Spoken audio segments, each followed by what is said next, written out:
Nosotros empezamos ya con nuestra sección en verde. Nos acompaña el biólogo Florent Prunier de la Asociación de Educación Ambiental El Bosque Animado. Florent, muy buenas tardes. Hola, buenas. Bienvenido a Córdoba TV y bueno, aunque sea con un poquito de retraso, feliz año, porque es la primera sesión con Florent de este 2013. Pues muchas gracias, feliz año a ti y a todos los oyentes, escuchantes. Todos los telespectadores que estaban seguro deseando de verte, de escucharte en tu regreso. No sé. Y es que seguro que sí, desde luego nosotros lo estábamos deseando. Y es que cambiamos el año, Florent, pero no cambiamos el sistema. Hoy también tenemos un lugar para visitar, una especie y un ecoconsejo, ¿verdad? Sí, más o menos, eso va a ser la dinámica, esperamos durante largo tiempo.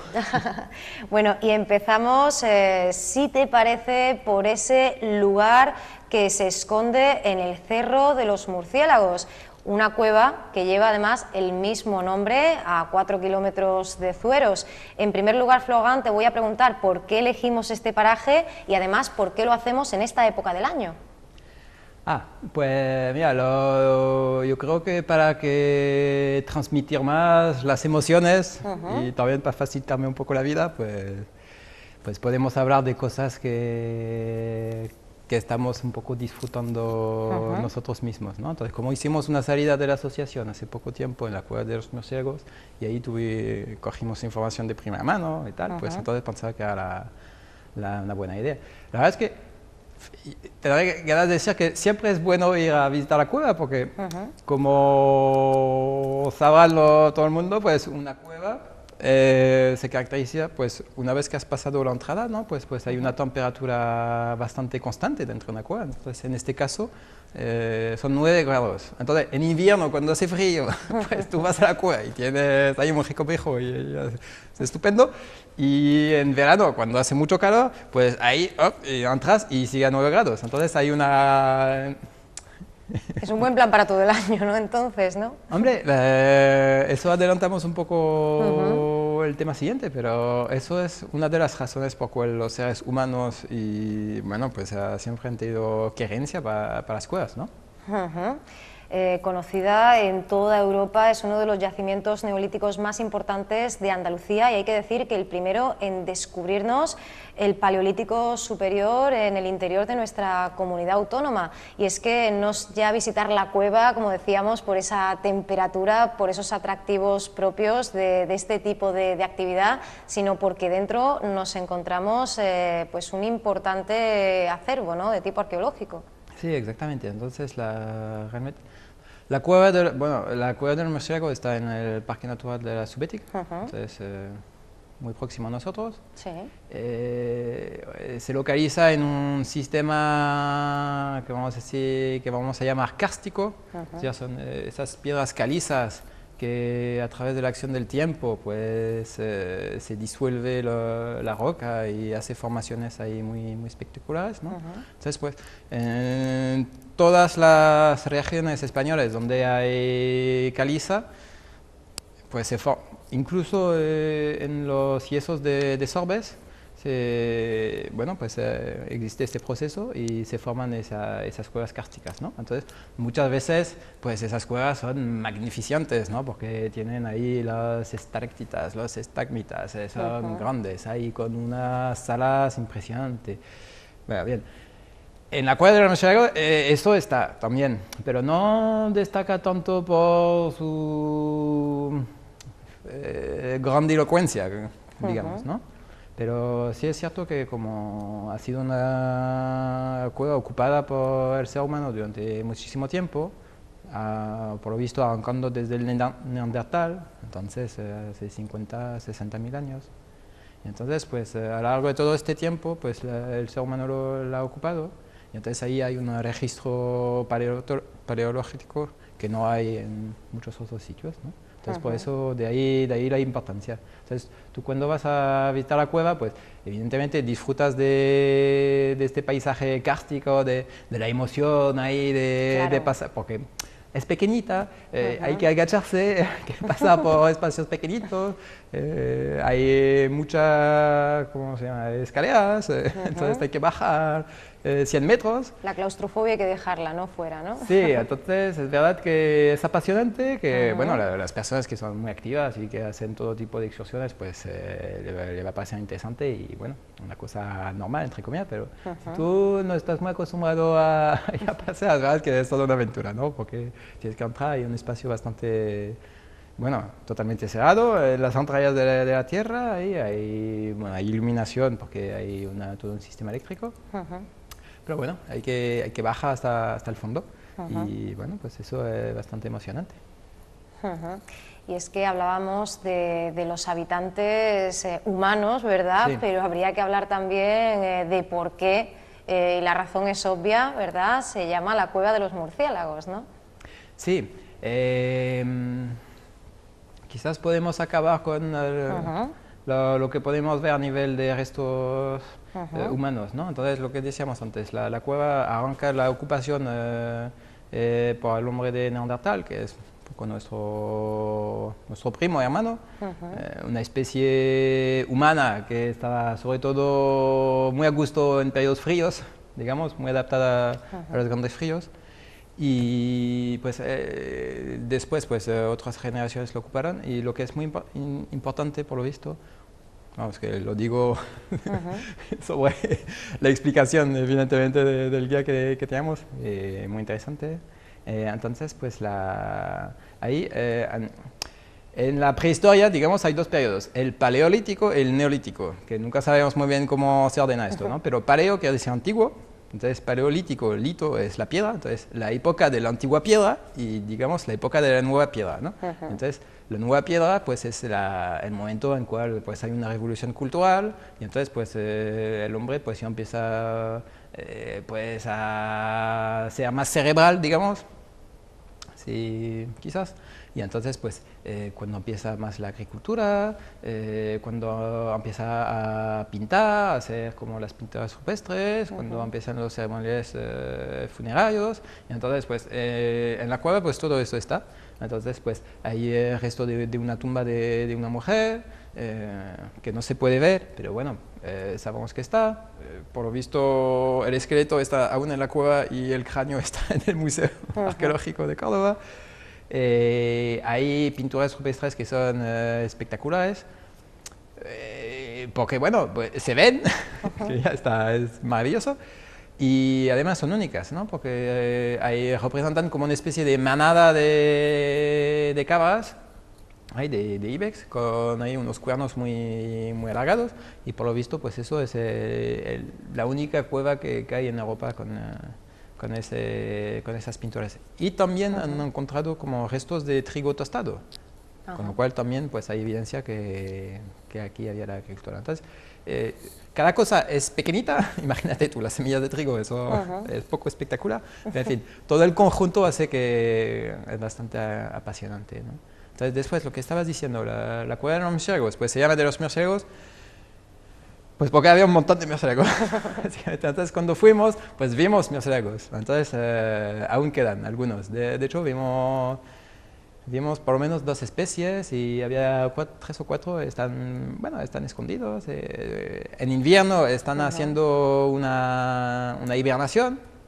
Entonces, pues, una época en la cual hay que molestar a los pocos, ¿no? Pero por lo que he entendido, realmente en los años 60, cuando se empieza a hacer la excavación más profunda, el descubrimiento, pues en la cueva había una colonia enorme de murciélagos, debía ser decenas de, no sé cuántos, ¿no? Pero para que le pusieran el nombre tenía que ser importante. Entonces, bueno, esa colonia desapareció, entonces eso es una pena, ¿no? Hay una especie de murciélago que es muy colonial, que cuando se agrupa por las noches o en invierno, de hecho hace como una especie de racimos de uvas, se anclan todas una tras otra, así, una especie de globo ahí con un montón de cabezas. Sí. Entonces, podríamos imaginar que fuese esa especie, ¿no? Entonces eso. Murciélagos, pues quizás podemos hablar de los murciélagos, ¿no? porque la verdad es que mucha gente le tiene mucho respeto, para no decir asco. Tienen mala prensa, ¿no? Podríamos decir, ¿no? Sí, sí, bueno, pues tú tienes que cambiar esta, como periodista. Tenemos que ponerle arreglo, vamos a ponerle remedio. Es curioso porque eso por lo menos tiene que ser cultural bastante profundo a nivel europeo, porque en otras culturas será diferente, ¿no? la cuestión. Pero es verdad que en Europa los murciélagos, aunque sean el emblema de Valencia, pues nunca ha tenido buena fama. Sin embargo, pues desde, digamos, 30 años, 20 años, pues en Inglaterra, sobre todo es en Inglaterra donde se ha trabajado mucho y realmente hay un cambio de mentalidad y concienciación, con lo cual es ahí donde ves claramente que simplemente es una cuestión de, pues, de sensibilidad que te explican y no va más, ¿no? Entonces los murciélagos, pues yo diría que son fantásticos. Son mamíferos, entonces pues no son muy diferentes, no son muy diferentes de ti, ¿no? Tienen pelo, bueno, pues como todos los otros mamíferos también tienen glándulas mamar, entonces eso quiere decir que dan de comer a su cría, pues dando la leche. Sí. Y pues también tienen una temperatura constante. Todo esto, pues nos hacen bastante más próximos a ellos que, yo qué sé, que otros muchos animales, ¿no? Sin embargo, son bastante diferentes, ¿no? Digamos que una de las cosas que más diferentes sería que, bueno, vuelan, ¿no? Estamos acostumbrados que las aves vuelan, ¿no? Pero dentro de los mamíferos, claro, realmente solo los murciélagos vuelan. De hecho, el nombre científico se refiere a esto porque se llaman quirópteros. Chiro es la mano, entonces la persona que lee la mano es la quiromancía y ptero es la ala, ¿no? Entonces realmente son los mamíferos que tienen la mano en forma de ala, ¿vale? Y también vuelan de noche.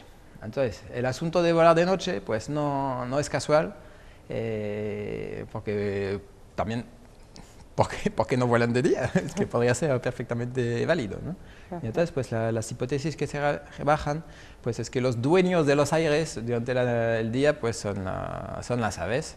Entonces, por supuestísimo, las aves rapaces que podrían cazar directamente los murciélagos. Y de hecho, eso lo hemos visto en el río, porque en el río ya hemos visto en alguna ocasión un cernícalo comiendo algún murciélago ahí volador temprano.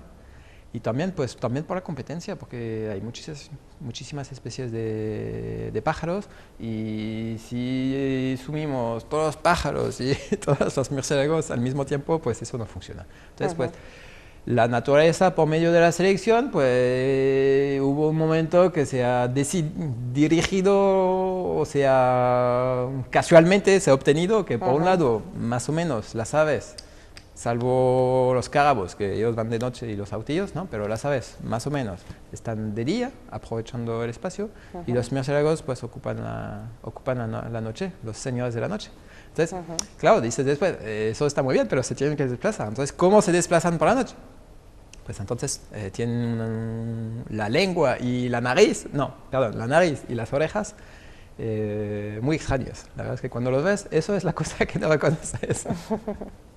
Yo no te reconocería ahí. Eso ya difiere un poco, ¿no? Sí, entonces pues eso utilizan un sistema de sonar que se llama la ecolocación, un poco como lo que hablábamos de los cetáceos cuando iban en las profundidades del mar. Sí. Entonces pues mandan una serie de sonidos por la nariz, sonidos tan agudos que nosotros somos incapaces de escucharlos, ¿no? Que imagina un poco como si fuese en Mozart, ahí hay una pieza muy célebre donde hay una señora que canta muy alta, ¿no? Pues imaginas que canta 10 veces más alto, eso no lo escuchas, ¿no? Pues ellos es con que comunican. Entonces lo mandan, esa onda toca un objeto, rebota hacia el murciélago y entonces pues el murciélago con la oreja lo capta y es capaz de decir, pues ahí enfrente hay un árbol, así que me tengo que girar antes de estrellar, o aquí hay una especie de objeto que está volando, y entonces eso tiene que ser un insecto, a por ello, ¿no? Entonces es un sistema muy sofisticado que se ha conocido hace muy poco tiempo, hace menos de 100 años que lo sabemos. Es decir, que a veces te das cuenta de la ignorancia que arrastramos. Bastante impresionante porque los murciélagos es más o menos un tercio, una cuarta parte de todas las especies de mamíferos. Es decir, que son... en España son la mayoría de las especies de mamíferos. No tenemos esa concepción porque no los vemos. Claro. Pero realmente es casi el grupo de mamífero más exitoso, casi, ¿no? También es verdad que hay más en los trópicos, ¿no? Debemos acercarnos a ellos, ¿no? En el sentido de conocerlos un poquito mejor y despojarlos de esos mitos, ¿no? Pues sí, eso tenemos que dedicar más tiempo y otro espacio, pero digamos, para concluir con esto, decía que yo no entiendo por qué les tenemos tanto miedo, la verdad, que son animales muy simpáticos y que en invierno, ahora mismo, si los vemos en nuestras casas o en un rincón, es que se han refugiado. Porque se han refugiado porque van a hacer la hibernación. Por eso van en las cuevas de los murciélagos. Hace 9 grados ahí y ahí pues están a gusto.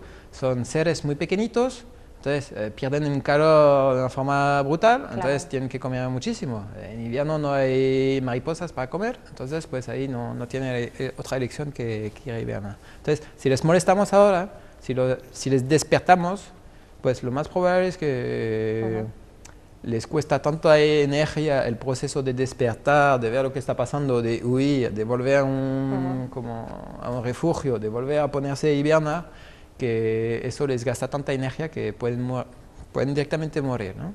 Entonces en invierno lo mejor es, bueno, constatar que hay un murciélago y no tocarlo y dejarlo porque de todas formas él no se va a mover. Y otra cosa un poco curiosa y para dar un poco más de cariño, bueno, los murciélagos son pequeñitos, ¿no? Son bolas de pelos, pero las hembras, pues como solo tienen una cría por año, quiere decir que se reproducen una vez y tienen solo una cría. Es decir, que tienen, vamos, que se ocupan muy bien de sus crías, ¿eh? Que son especies muy cariñosas, digamos. Muy maternales, ¿no? Exactamente. Hablábamos de especies que son víctimas de leyendas negras, es el mismo problema, hablando de animales acordes con esta época en concreto, con las lluvias, podríamos hablar del sapo común, ¿no? que también ha sido históricamente un poco desdeñado, sobre todo por su aspecto, ¿no? Sí, vamos a ser breves sobre el sapo, ¿no? Pero fíjate que hasta Linneo, que es el biólogo sueco que vivió en el siglo XVIII, ahí, que inventó un sistema. Vamos, el sistema que inventó tampoco es que era una idea genial, pero a la vez muy sencilla, ¿no? Porque en tiempos remotos los nombres, tú cuando querías llamar una cosa, pues era toda una frase, ¿no? Entonces, en vez de decir, pues, sapo común, pues empezaban a decir, pues, ese tipo de animal con 4 patas, con la sangre fría, que hace tal y cual, y que tiene los ojos y la piel rugosa.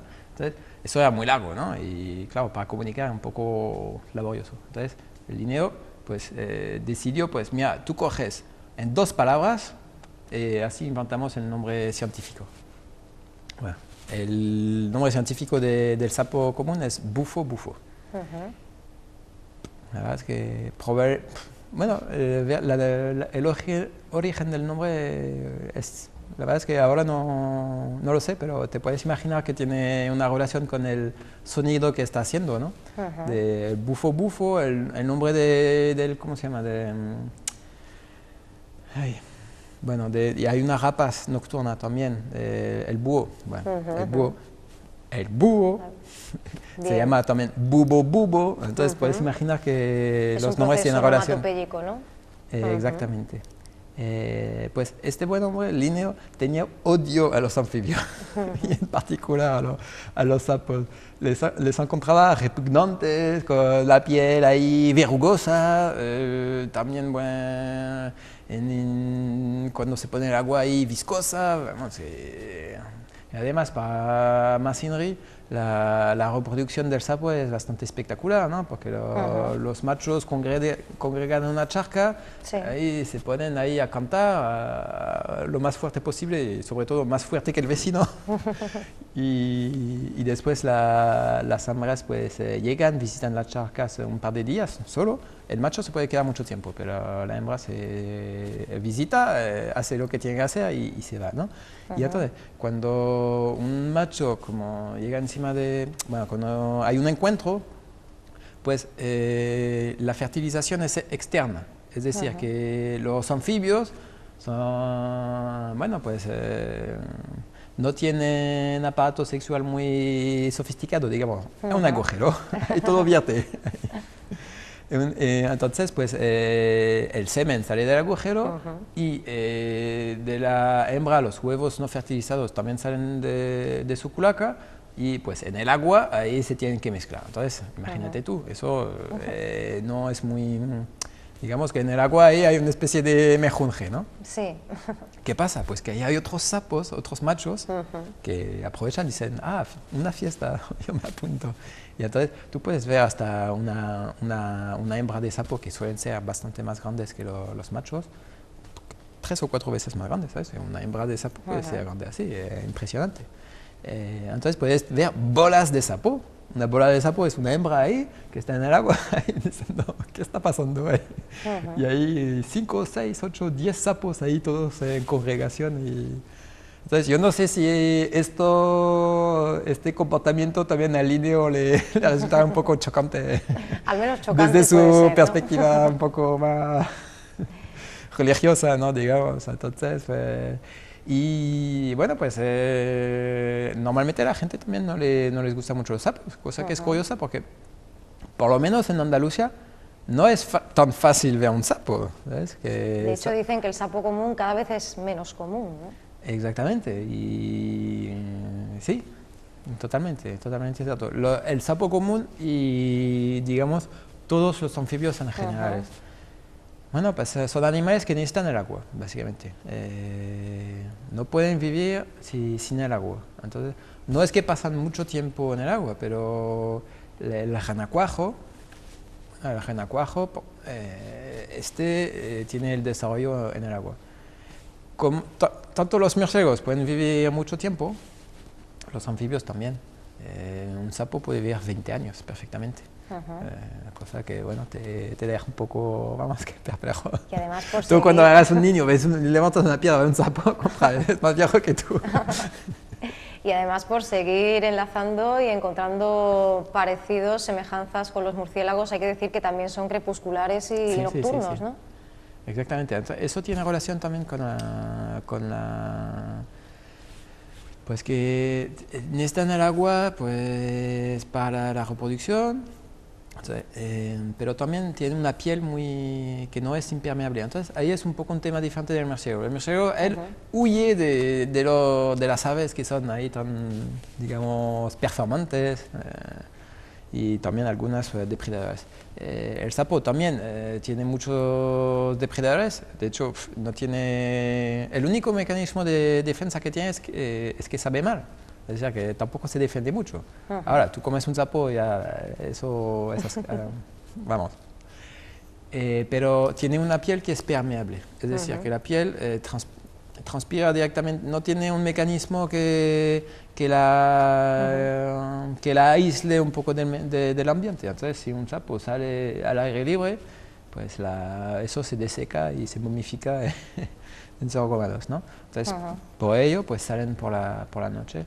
De hecho, los anfibios que son más diurnos, digamos, son las ranas. Las ranas pasan su tiempo en el agua, ¿no? Entonces, por eso, durante el día no tienen problema de deshidratación, ¿no?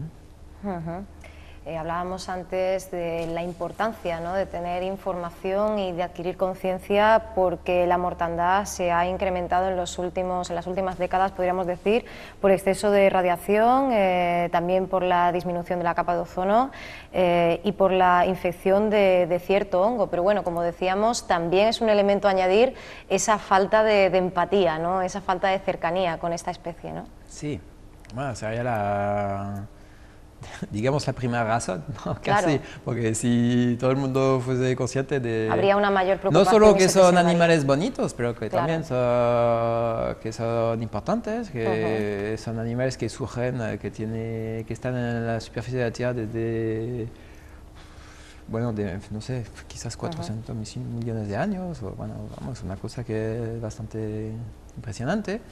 Y entonces, pues si teníamos todos conciencia de la problemática, pues realmente resolveríamos los problemas que tienen, ¿no? Digamos, el principal problema, hay tres grandes, ¿no? Como a los que tú apuntabas, voy a añadir uno, que sería la destrucción del hábitat. La destrucción del hábitat es, bueno, pues la charca en cual se reproduce, en cual el renacuajo está haciendo todo su crecimiento, pues si desaparece, pues lógicamente ahí claro, no puede haber sapitos jóvenes. Porque el sapo puede sobrevivir 20 años, pero si durante una vez o dos veces de estos 20 años no consigue tener descendencia, pues no sirve para nada vivir tanto tiempo, ¿no? Aunque es cierto también que si durante 10 años no se reproduce, pues tampoco pasa nada. Porque, claro, porque no son, al contrario de los murciélagos que tienen solo una cría, el sapo, cuando consigue reproducirse, ahí hablas de decenas de miles de crías. Entonces, es prolífico. Por eso las hembras son más grandes, porque ahí descargan una cantidad de huevos impresionantes, ¿no? Sí, entonces, efectivamente. la destrucción del hábitat, de los sitios donde se reproducen, y también, bueno, el resto del año no están en el agua, pero están ahí en el campo, en los campos, pues en el bosque, en los campos agrícolas, en los lindes. Entonces, pues, si eso se contamina con productos químicos excesivamente, pues, o si se transforma del todo, si no se dejan refugio, si no tienen alimentos, pues al final, lógico, es que ya para ellos es un desierto, ¿no? Y bueno, pues hay sitios que son desiertos de sapos, porque ahí ni tienen para comer ni tienen para reproducirse, ¿no? Entonces, eso es digamos, la causa más importante, ¿no?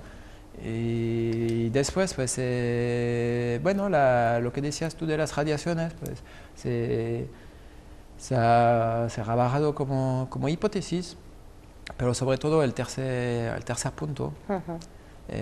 Bueno, ¿por qué hay tantos puntos? Pues porque desde 20 años pues, se ha constatado en el mundo entero que hay una disminución drástica de las poblaciones de anfibios.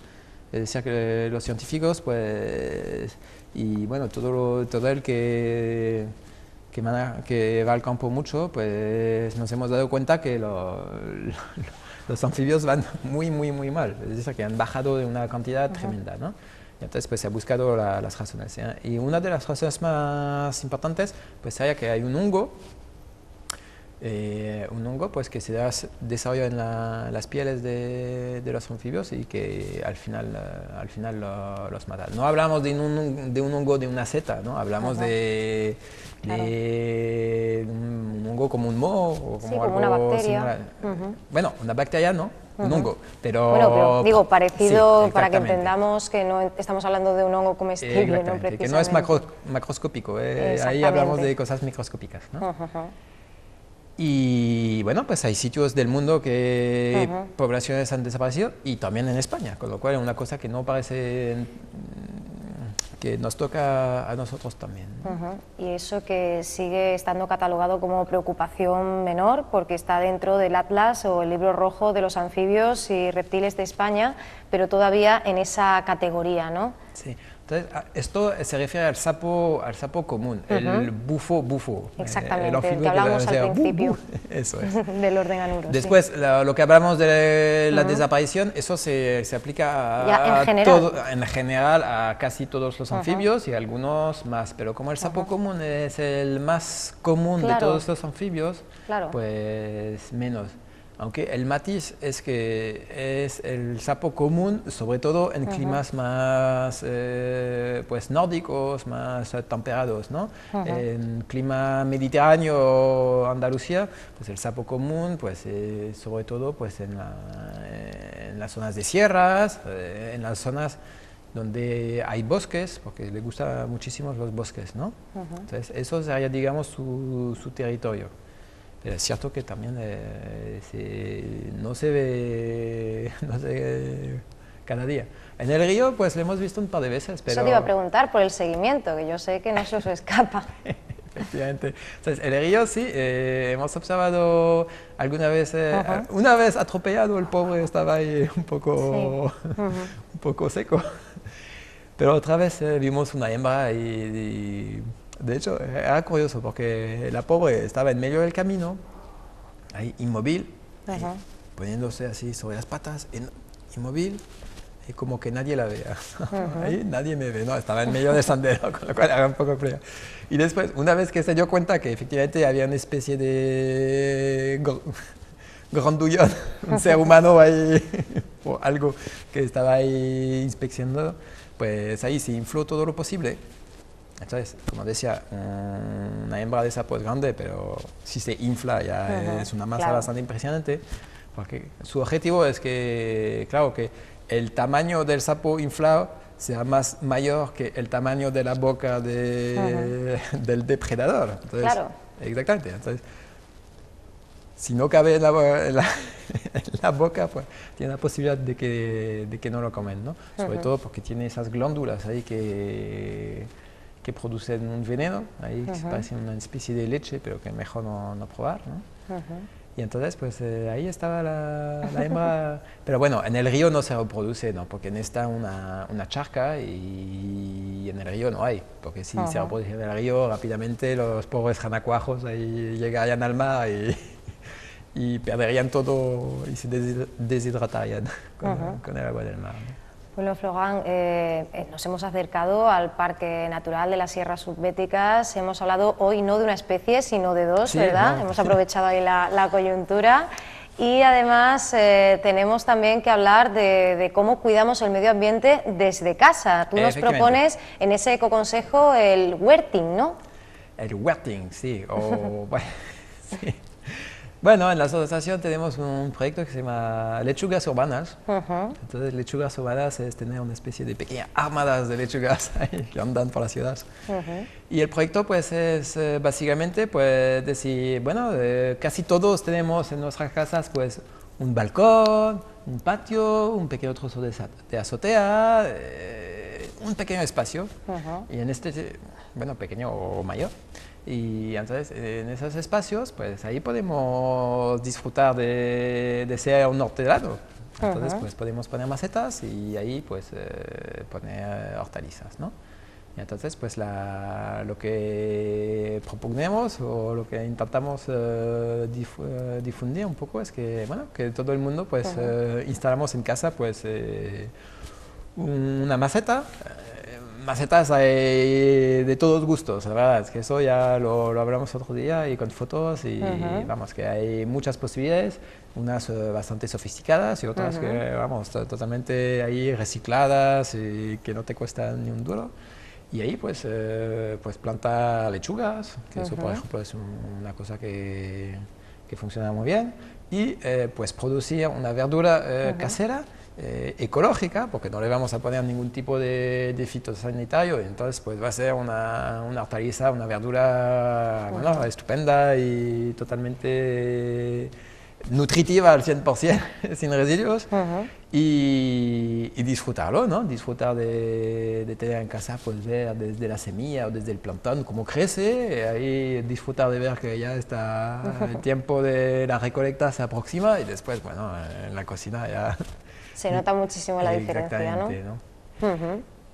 Sí, sí, cuando tú creces algo con tus manos y le das todo el cariño, pues evidentemente sale 1000 veces mejor que cuando lo compras. Eso no, Claro, lo cultivas y lo ves como germina y todo, ¿no? para los niños, pues es una experiencia genial, ¿no? Porque Claro. da un poco la noción del tiempo, de los ritmos de la naturaleza, del crecimiento de un vegetal, de cómo, imagínate tú, si estás acostumbrada a comprar una bolsa presentada con trozos de lechuga.